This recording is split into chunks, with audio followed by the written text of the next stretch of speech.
हामिद लतीफ़ साहब, और आज का दिन मैं समझता हूँ कि कराची प्रेस क्लब के लिए, हम सब के लिए,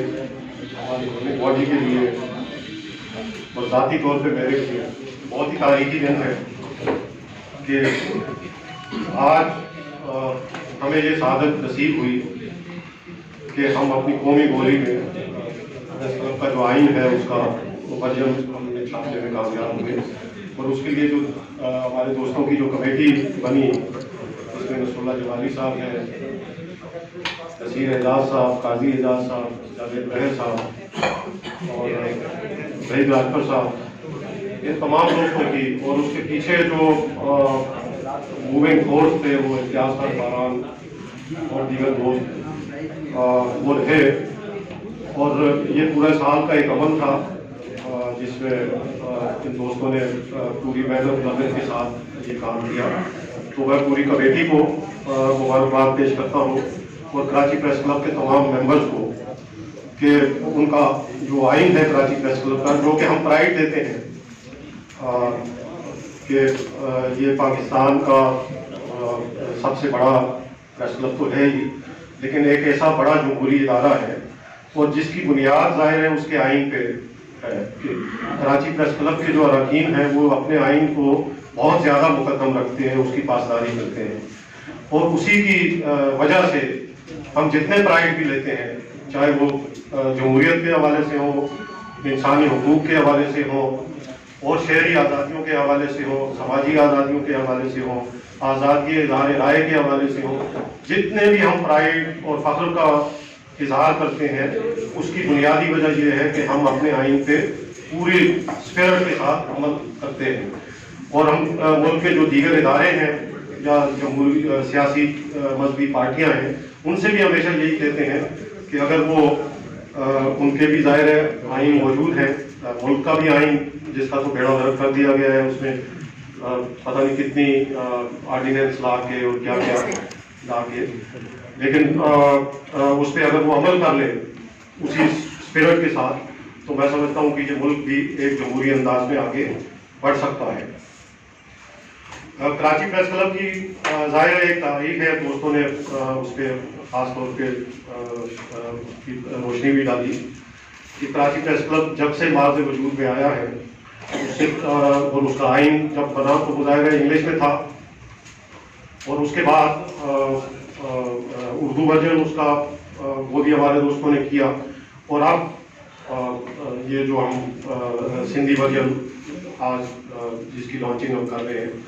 तो एक तरह से ये पाकिस्तान का पहला प्रेस क्लब बन गया है कि जिसका आइन एक 3 ज़बानों का गुलदस्ता जिसे कहना चाहिए वो बन गया है। और कल ही मेरी एक दोस्त से बात हो रही थी, तो हम ये कह रहे थे कि ये हम ये प्राइड ले रहे हैं, तो उन्होंने कहा भाई कई प्रेस क्लब तो ऐसे हैं कि जिनका आइन ही नहीं है अभी तक। और जी आसिफ जमाली साहब ने इस तरफ बहुत ज़्यादा शिद्दत के साथ उसकी निशानदेही की कि इख्तलाफात बहुत ज़्यादा हैं, ज़ाहिर हमारी तंजीमों में भी हैं, प्रेस क्लब छोटे छोटे शहर हैं उसमें कई प्रेस क्लब्स हैं, तो उसकी बुनियादी वजह यही है कि वहाँ आइन और कानून की अमलदारी नहीं है। और कराची प्रेस क्लब जो प्राइड देता है वो यही है कि उसका ये आइन वो मौजूद है और उस पर तमाम लोग सिद्ध के दिल के साथ उस पर अमल करते हैं। हमने इस साल कुछ कोशिशें ऐसी की कि हम कुछ चीज़ें नई, जिस तरह के ने भी कहा कि हम आगे की तरफ क्या चीज़ें कर रहे हैं, तो पिछले ही महीने हमने कराची प्रेस क्लब हमने ये पाकिस्तान का पहला प्रेस क्लब बन गया है जिसमें हम डिजिटल स्टूडियो हमने बनाया, और उसमें वो तमाम सहूलतें जो एक डिजिटल एरा में किसी भी जर्नलिस्ट को दरकार हो सकती हैं वो मौजूद हैं कि आप अपनी वहाँ पे कोई भी यूट्यूब के लिए अगर आपका चैनल हो, या वैसे सोशल मीडिया पे आप जो वीडियोस की सूरत में अपनी पोस्टें डालते हैं, वीलॉग होता है, या कोई पैकेजेस इवन कि अगर आप के पास इतना वक्त नहीं है कि आप अपने ऑफिस जाके टीवी चैनल के वहाँ अपना पैकेज पूरी तरह बना सकें, तो वो पूरा कराची प्रेस क्लब के स्टूडियो में आप बना के पूरा उसको फाइनल वर्जन आप भेज सकते हैं। और उसके साथ साथ उस स्टूडियो में पूरा हमने एक रिकॉर्डिंग का वो भी रखा है कि वहाँ आप इंट्रोड्यूस भी कर सकते हैं और चीज़ें भी कर सकते हैं। तो ये मैं समझता हूँ कि कुछ हम आगे की तरफ जो नया ज़माना है और नई सहाफ़त है उसकी तरफ हम जा रहे हैं। तो मैं एक दफ़ा फिर आप तमाम दोस्तों को मुझे तो बहुत ज़ाती तौर पे बहुत खुशी है और आपसे भी मुझे यही लगता है आपकी इस मौजूदगी से इतनी बड़ी तादाद में, क्योंकि सम टाइम जब कराची प्रेस क्लब का कोई भी फंक्शन होता है किसी भी सिलसिले में हो, इवन ख़ास तौर पे अगर हमारा कोई साथी गुजर जाए या और कोई चीज़ हो, तो लोग इकट्ठे नहीं होते, प्रेस क्लब में ही बैठे रहते हैं लेकिन वो आते नहीं हैं हॉल में। तो आज जितनी बड़ी तादाद में आप लोग आए हैं तो मुझे इस बात की बड़ी खुशी है, तमानियत है कि हमने जो काम किया है वो यकीनी तौर पे एक ऐसा काम है कि जिससे तमाम लोगों को, हमारे दोस्तों को मुसरत हुई है और वो इस बात को इंडोर्स करते हैं कि कराची प्रेस क्लब के अगर पिछले ज़मानों में जो प्राइड है या जिस बात पे हमारे बुजुर्ग उसको काबिल फख्र समझते रहे हैं, तो इस बॉडी का भी एक उसमें एक कंट्रीब्यूशन है, क्योंकि कराची प्रेस क्लब ने सोसाइटी की तरफ बहुत सारा कंट्रीब्यूट किया है। चाहे वो ये जो इस मुल्क में जितनी भी बची खुची जमहूरियत है या आज़ादी इज़हार राय है या अगर कोई अमलीत आई और उसके खिलाफ मुज़ाहिमत की तहरीकें जितनी भी चली मुख्तलिफ ज़मानों में, तो वो कराची प्रेस क्लब से चली। तो अगर कराची प्रेस क्लब वो प्राइड देता है तो आज कराची प्रेस क्लब ये भी कह सकता है कि हमने अपनी कौमी ज़बान में, जिसे कि सिंधी ज़बान कहते हैं हम और सब बोलते हैं, उसमें अपना आइन भी पेश कर दिया है।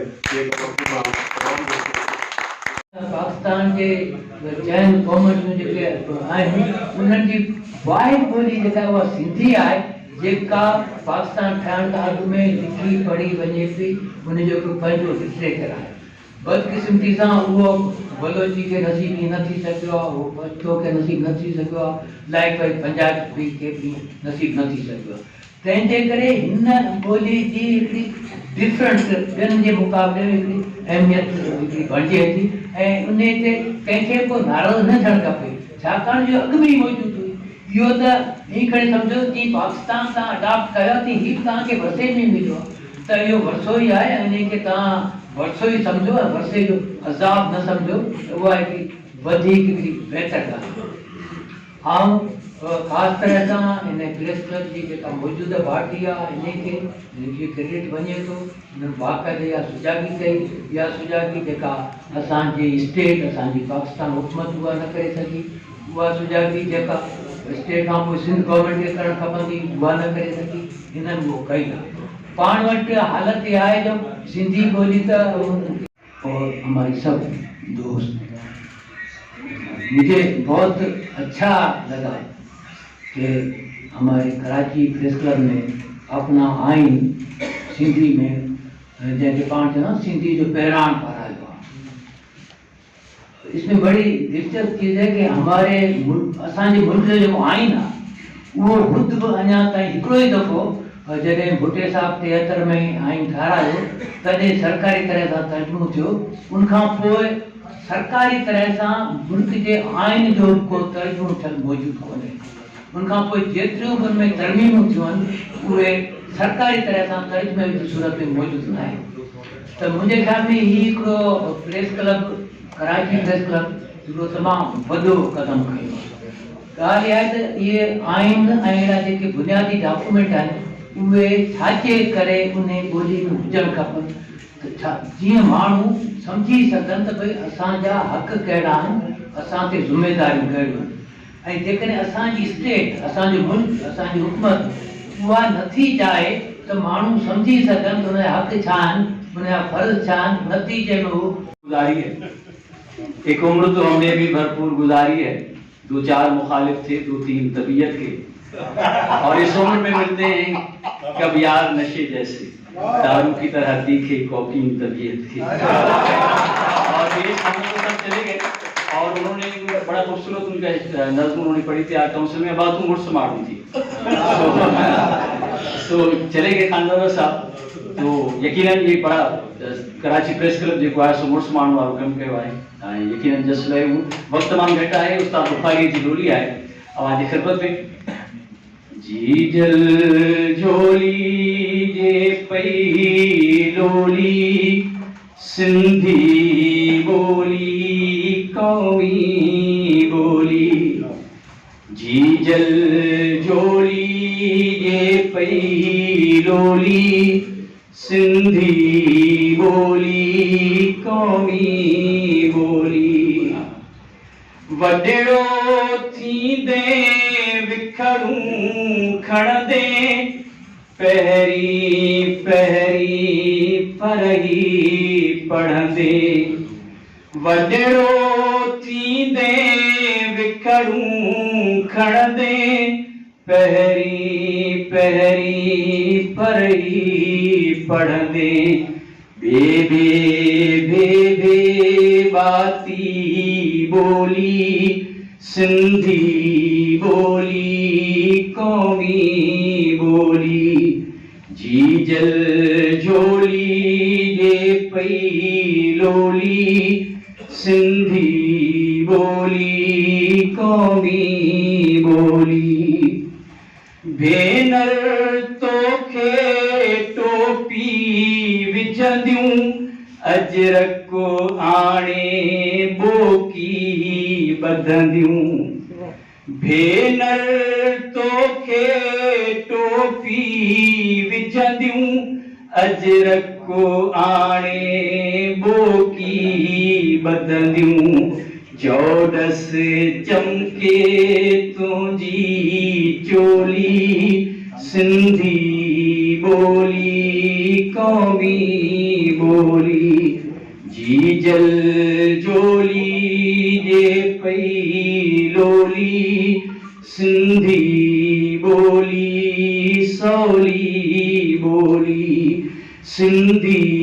बोली सोनी बोली असां जेके ॻाल्हियूं कयूं से पंहिंजे मुल्क जी नुमाइंदगी कई से पंहिंजे क़ौम जी नुमाइंदगी कई से आदिल साहिबु हुते असां सां गॾु हुयो हिकिड़ी जेका ॻाल्हि हुते मूं महसूसु कई मां हिते तव्हांजे साम्हूं बि उहा ॻाल्हि रखंदुमि त हिकिड़ा साहब बि आहे अॼु जे दौर में जेको आहे त उते असां ॾिठोसीं उते जेको जनरल सेक्रेटरी हुयो प्रेस क्लब जो बॉम्बे प्रेस क्लब जो उहो जेको ॿार जेका जेको आम रूटीन में सर्वे एडिटर्स थींदा आहिनि या ॿिया थींदा आहिनि त उन खां ॿार जो जेको ॿार मज़मून लिखंदा आर्टिकल लिखंदा उन्हनि खे बि press club Bombay press club में अकोमोडेट कयो वियो उते माना मेंबरशिप ॾिनो या काउंसिल मेंबरशिप ॾिना त उनखे कहिड़ी बि वोट जो न हुजे पर कई मेंबरशिप उनखे ॾियणु हाणे मां इहो चवां थो प्रेस क्लब जे हवाले सां तव्हां आइन चकरायो आहे ब्रेक नथा कयूं आइन जे हिसाब सां ॾिसो आइन तर्जुमो त थियो आहे साईं हिते ॻाल्हि थी पर थोरो तनक़ीदी जो बि हिसाब किताब थींदो त पोइ तव्हां हुनखे जेको महिमान सम्झी थोरो तव्हां ॾिसी वठो आदिल जमाली जो गुफ्तगू थे कराची प्रेस क्लब हिकिड़ो जमहूरी इदारो आहे ऐं जमहूरियत में हर कंहिंखे पंहिंजी ॻाल्हि करणु पंहिंजी राय ॾियणु हूंदो आहे सिंधी ॿोली असांजी ॿोली आहे असीं सिंध में रहंदा आहियूं मां कोटड़ी में पैदा थियो आहियां कोटड़ी सिंध जो इलाइक़ो आहे मुंहिंजी तालीम हैदराबाद में थी आहे ऐं साईं साहब हुते जा उस्ताद आहिनि ये सभु असांजा दोस्त भाउ हिते वेठा आहिनि मां सभिनी खे ख़ुशि आमदीद थो चवां वेलकम थो कयां ऐं इंडोस कयां थो आगे ज़माने जेको कुझु चयो आहे मुंहिंजी बि आवाज़ वई आहे मुबारकबाद थो ॾियां त उन्हनि हिकिड़ो क़दम खयो आहे ऐं सिंधीअ में तर्जुमो कराए थो त पियो आहे मुबारक यकीनन इहो सभिनि लाइ कारआमद हूंदो ऐं फ़ाइदेमंद थींदो ऐं जीअं आजिज़ चई वियो ॾिसां पोइ ॿियनि फोरमनि ते बि इहो रुझान वधंदो मामिलो सिर्फ़ु कोलीअ जो मामिलो छो त सकाफ़ती ॾींहुं कुझु ॾींहं अॻे गुज़रियो आहे 2 ॾींहं अॻे गुज़रियो आहे उहो घणो ॿियनि जी नज़र चढ़ी वेंदो आहे पर सकाफ़त जो बुनियादी बुख उन सां जेको कोली थिए थो जंहिं ॿोलीअ जे सिंधी ॿोलीअ सां मामिलो इहो थिए थो त आइनी हक़ त 1972 में असांखे अची वियो पर असां हिन जाइज़ो वरितो आहे त अंग्रेज़नि जे दौर में माना 1947 खां अॻु जी जेको सिंधी ॿोलीअ खे जेको हैसियत हुई मुल्क में निज़ाम जे हींअर पाकिस्तान ठहण खे 73 साल थिया आहिनि, अञा ताईं उनजे बराबरि न थी सघे। ग़ुलामीअ दौर हो, उनजे ग़ुलामीअ दौर में असांजे तालीमी निज़ाम, असांजो जुडिशरी निज़ाम, असांजो रेवेन्यू निज़ाम, इन्हनि सभिनी में राइज हुई। त पननि ते त आइन में इलाही शयूं लिखियलु हुयूं, पर अमल ॾियो थो ॾिसिजे, उन लाइ अलॻि अलॻि जिदोजहद करणी थी पए। ऐं साफ़िन जी हीअ पेशरफ़्त यकीनन आउं खेनि मुबारकबाद ॾियां थो। ॿियनि प्लेटफॉर्म्स ते बि जिते जिते हिते जा तालीमी इदारा आहिनि, प्रेस क्लब जो चीफ एग्जीक्यूटिव हूंदो आहे ऐं गुज़िरियल काफ़ी सालनि खां संदन वॾो किरदारु आहे। आमिर साहब सीनियर आहिनि, सोहेल साजी साहब मुंहिंजो उस्ताद ऐं सीनियर साहब बि, महेश साहब, फारूक समी, नसीर जावेद, इम्तियाज़ फारहान, राजभर साहब, पंहिंजो दोस्त मेमन साहब रशीद ऐं हिते मौजूदु साईं ज़ैन शाह खां सवाइ बाक़ी जेतिरा बि दोस्त आहियो। छो त आउं कराची प्रेस क्लब जो मेंबर आहियां, एतिरो पुराणो न जेतिरो साईं रसीद साहब चयो, पर 30 साल मूंखे लॻभॻि थी विया आहिनि। त क्लब जे मेंबर जे नाते हिते आयल तव्हां सभिनी दोस्तनि जा वॾा एहसान, महिरबानी जो तव्हां हिन नंढड़ी तकरीब में शिरकत कई। हिकु पिंडाल भरिजी वियो आहे, लॻे थो वॾी तकरीब थियणु घुरिजे हा। ख़ैर, कराची प्रेस क्लब अॼु सिंध जे उन आइन साज़ वक़्त ते या उन आइन ते अमल कयो आहे, या सिंध जे उन कानून ते अमल कयो आहे जेका सिंध असेंबलीअ 1972 जे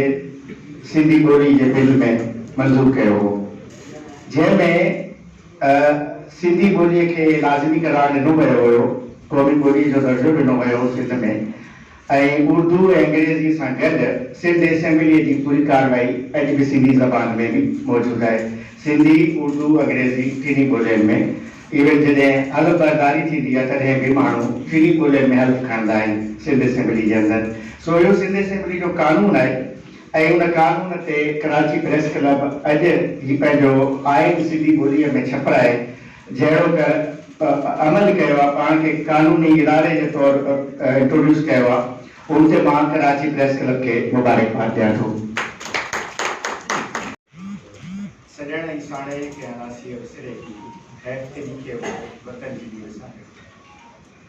सॼण ऐं साणे के अड़ासीअ विसरे हैफ़ त लिखे हो वतन जी नी विसारियो। ज़ाहिर वतन जी जॾहिं ॻाल्हि थींदी त ॿोलीअ जी ॻाल्हि थींदी। सभ खां पहिरीं त कराची प्रेस क्लब जी पूरी टीम मौजूदु आहे स्टेज ते। सदर फाज़िल जमीली साहब पाण तमामु सुठो शाइर आहे, तमामु वॾो शाइर आहे। तकरीब के अॻिते वधाईंदे जनाब आजिज़ जमाली साहब खे गुज़ारिश कंदुसि त अचनि, secretary Karachi union of journalist, ऐं इन मौक़े ते मुख़्तसर ख़िताब कनि। अञा ॿिया मुक़ररु आहिनि, वधीक ॻाल्हियूं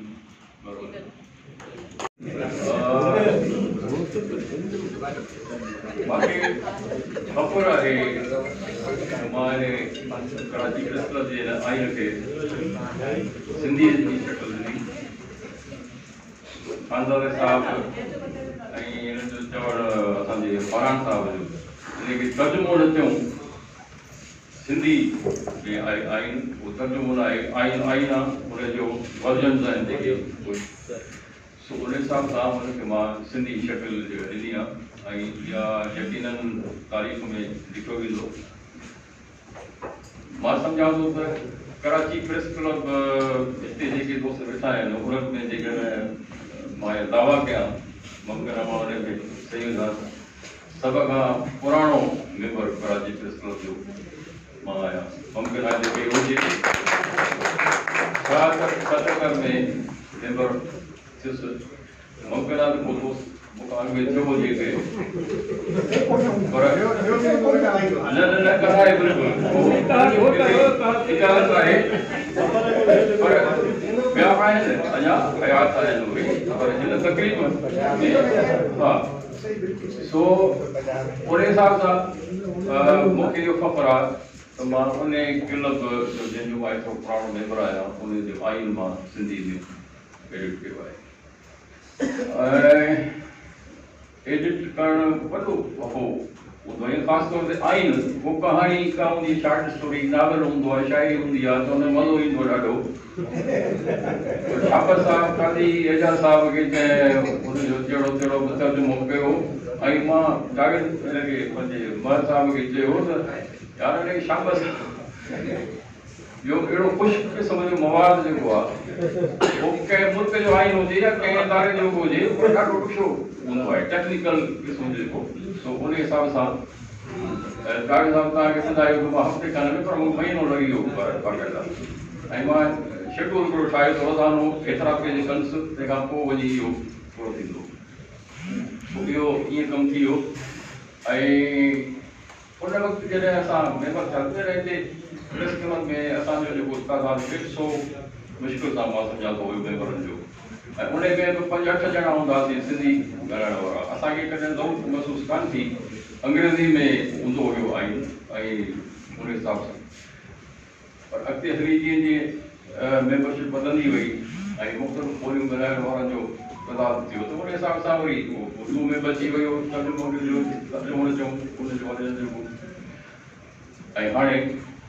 इहा सुठी ॻाल्हि आहे ऐं ख़ासि तौर मूंखे ख़ुशी इहा थी त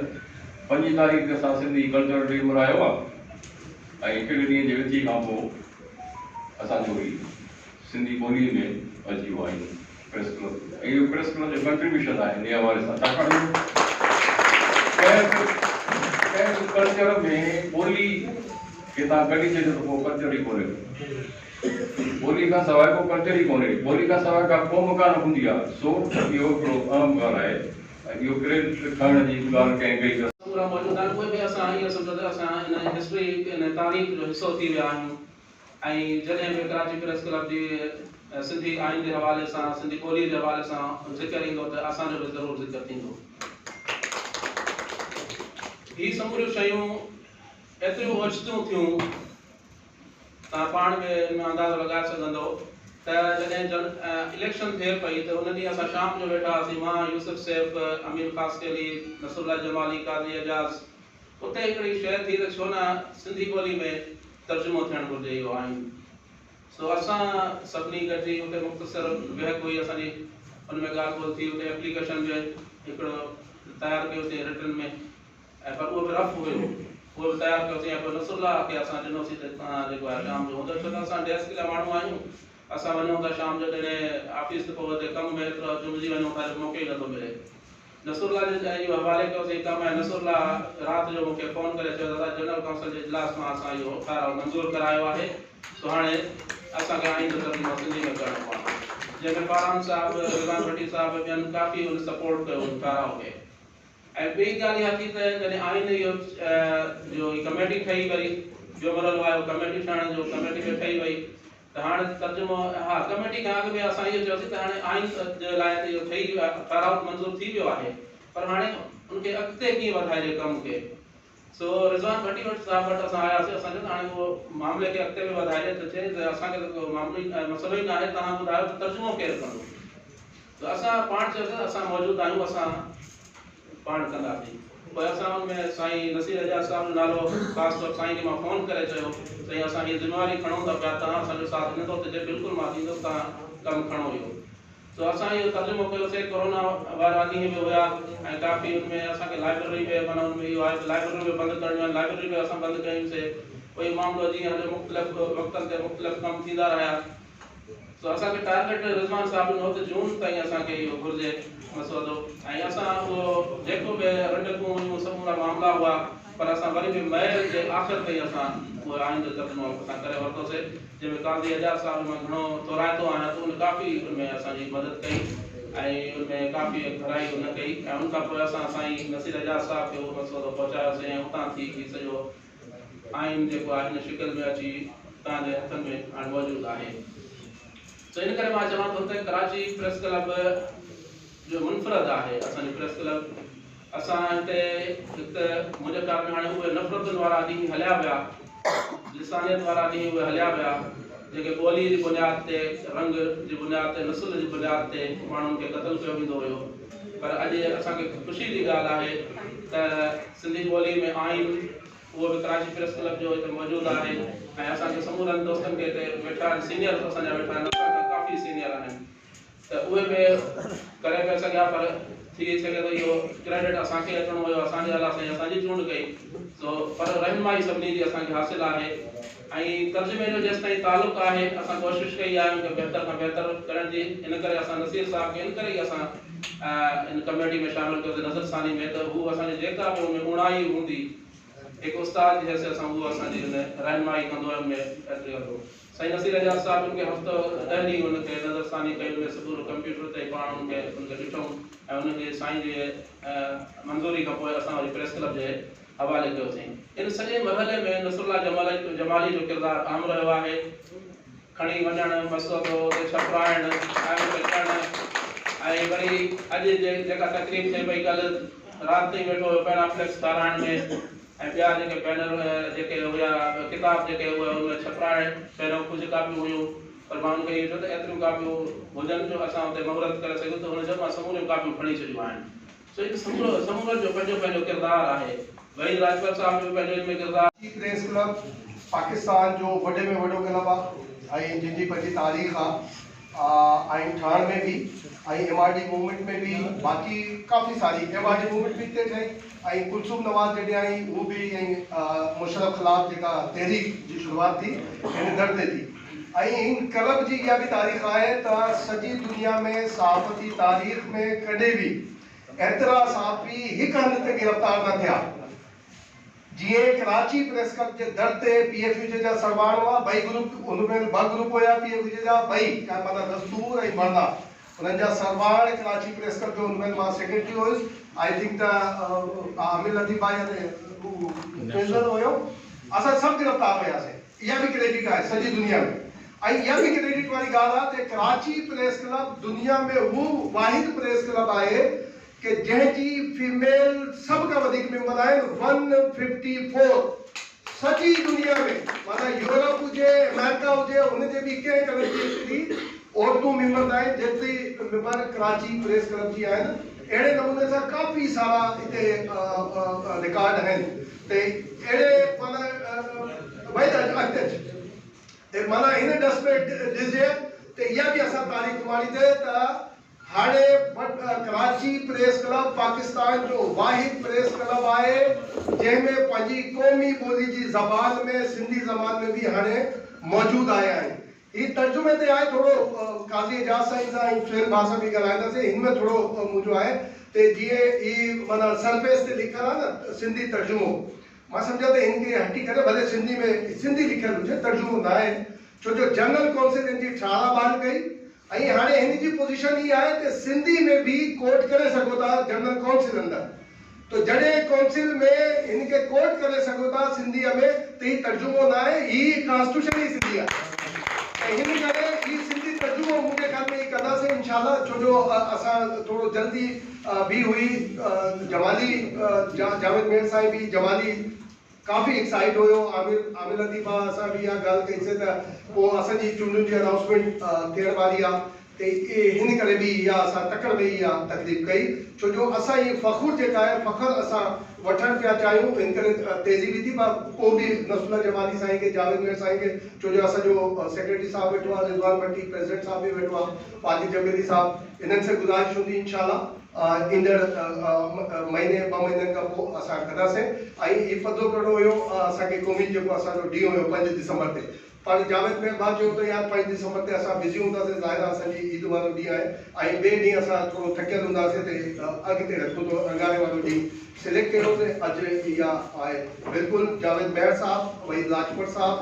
पंहिंजो काज़ी एजाज़ साहब नसीर एजाज़ साहब सभिनी जो थोराइदार सब खां वधीक इहा आहे कराची प्रेस क्लब खे असांखे अहिड़ो स्टेज ॾिनो ते असांजो जेको माना ख्वाहिश हुई आहे ते सिंधी में भी असां वटि ही कॉन्स्टिट्यूशन हुजे छो जो ही दी डेमोक्रेट्स मां हिते को पॉलिटिकल सेंस में नथो चवां पर इहा जेका क्रेडिट हूंदो आहे उनखे थोरो घणो बसि मां पंहिंजी हैसियत में इनखे क्रेडिट ॾियणु थो चाहियां दी डेमोक्रेट्स खे छो जो उर्दूअ में जॾहिं इहा हुयो त हुनजी 18 बहाल करणु हुनखे उर्दू में ट्रांसमिशन कराइण ही भी डेमोक्रेटिक जो माना उनजे हिस्से में आयो ऐं हाणे जेको सिंधी असांजो आइन आहे में हू भी दी डेमोक्रेट्स ते दी डेमोक्रेट्स जा जेका भी सरवार आहिनि जेका लीडर आहिनि उन्हनि जे बि थोराईंदा आहियूं ऐं बाक़ी जीअं आवाम इहे जेको आहे बाक़ी मां बसि भाई ये समझो तो मां बिल्कुल इनमें ते ही असांखे अल्लाह साईं मान ॾिनो बिल्कुल महिरबानी असां ही चऊं था जीअं शालती चयो आहे न ते आलम सभु आबाद कर ते अल्लाह साईं उनमें असांखे बि हिस्सो वठण जो मौक़ो ॾिनो बिल्कुल महिरबानी वस्सलामु अला सय्यिदिल अंबिया वल मुरसलीन अला आलिहि व अस्हाबिहि अजमईन। मसनद ते मौजूद मानवारा ऐं सामईन उहे बि असांजा मानवारा साहिब कलम साहिब इल्म सभिनी खे सलाम हुजे।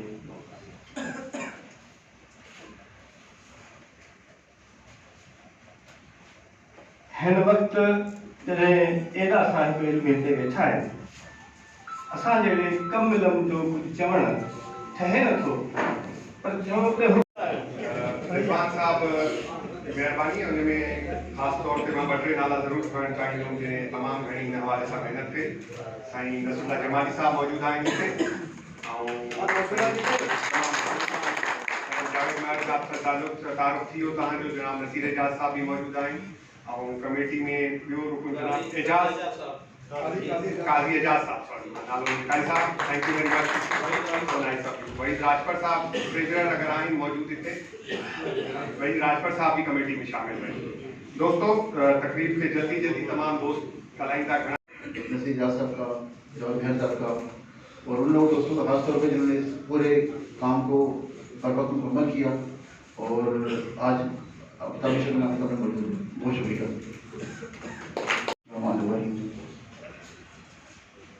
मैं इसलिए थोड़ी कमज़ोर है इसलिए मौजूद बात करूँगा दोस्त बुरा ना माने। लास्ट जो जनरल बॉडी हुई थी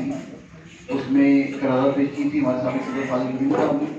और नसीरुल्लाह जमाली साहब ने कि जो क्लब का आइन है वो अब तक 2 ज़बानों में है उर्दू में और इंग्लिश में और सिंधी में उसका कोई तर्जुमा मौजूद नहीं था। तो जो हमारी बॉडी आई तो हमने पहले ही इजलास में इस मामले को पुरअप किया और एक कमेटी बनाई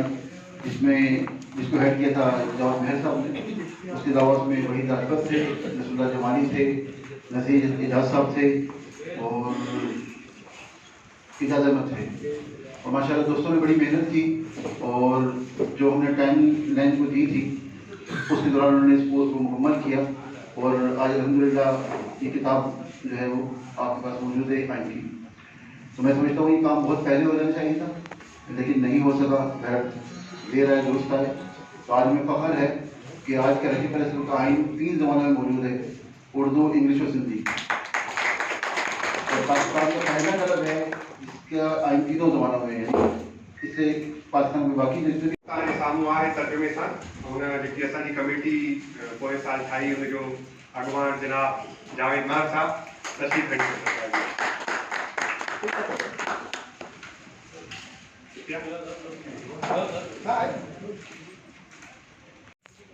साईं खे अजर बि पाराइजे।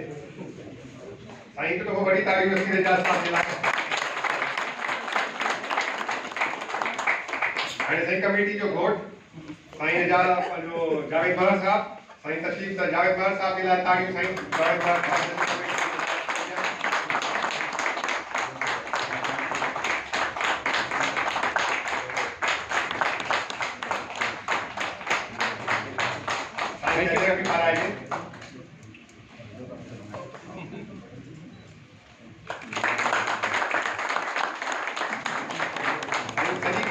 भरपूर अंदाज में सॼो प्रेस क्लब जेको आहे उन्हनि खे दाद ॾिए थो, तव्हांजी तारीफ़ आहे, तव्हां तमामु ज़बरदस्त कमु कयो आहे। सराणी सदर साहब खे गुज़ारिश आहे त साईं सोहेल सांगी साहब खे जेको आहे उहो अजरक पाराइनि। साईं सोहेल सांगी साहब महिमान ख़ुशी असांजो साईं तशरीफ़ कयो ऐं साईं जो जेको आहे उहो शेर बि साईं जे लाइ आहे। नहीं मैं लाइव नहीं हूँ, मैं बाद में बुलाऊंगा खबर।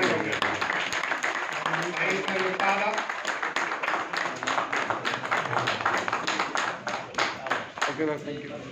ऐं साईं महेश कुमार साहब ख़ासि तौर ते असांजो महिमान साबिक़ सदर हैदराबाद प्रेस क्लब